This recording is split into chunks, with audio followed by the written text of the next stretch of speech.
Hi everybody, it's Josh Weeb here from Border Hills Honey. On my last video about what I see as the effects of COVID-19 on our farming operation here, our beekeeping operation, there was a fellow named Alan.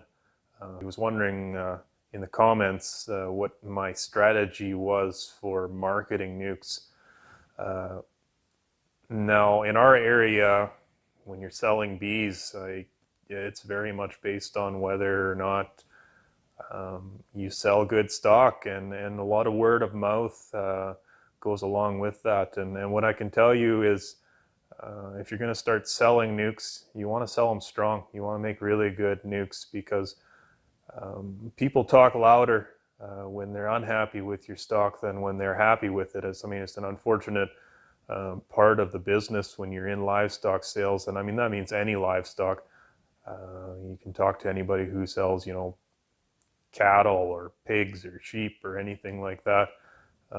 It only takes one bad sale or one sale that doesn't go quite right, and suddenly everybody around the person who purchased, thinks ill of you, because people do talk more when something has not gone right. And so my suggestion would always be make really good Nucs. Don't skimp on them, and you'll have repeat customers through that. Another item that I would really strongly encourage is going out to your local association meetings. Really network with other beekeepers. And it's not about selling at those associations. You don't want to be that guy who's walking around the room, hey, do you need bees? Hey, do you need bees? Because eventually nobody's going to want to talk to you because all you want to do is sell them something. But get out there and get to know people, get to know what their operation's like. Tell them about your operation, what you're doing, and say, if there's ever an opportunity you can help somebody, that you'd help them out and charge fair prices for your products, or let them know that, hey, I only have a limited supply of this stuff, and we sell the best that we can, and our prices are as they are. In Manitoba here we have 4 different associations, I guess. The main one, the Manitoba Beekeepers Association, they hold their convention only once per year, so it's a great idea to go there. That would be your highest price convention, but also the one where you're going to get a lot of information at this convention. You're going to meet a lot of people. It's for-profit focused, more a commercial beekeeper type convention, but there's opportunity for anybody to learn from these types of things. Another one that we have here is the Red River Apiarist Association. They're out of Winnipeg, and there's a lot of new or hobbyist beekeepers that attend that meeting. They meet once per month. I attend those meetings once every month, or when I can. I try to make it out to Winnipeg. It's about a 2-hour drive to get to those meetings for me, and typically, you go for coffee afterwards, and you end up getting home at 2 or 3 in the morning. So it makes for a late night, but love going to those meetings.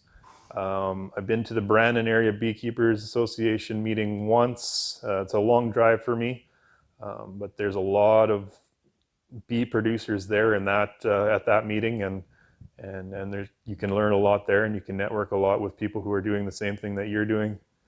And then we also have the new South Central Beekeepers Association, which I'm president of right now, and it's a really good mix of beekeepers of all levels.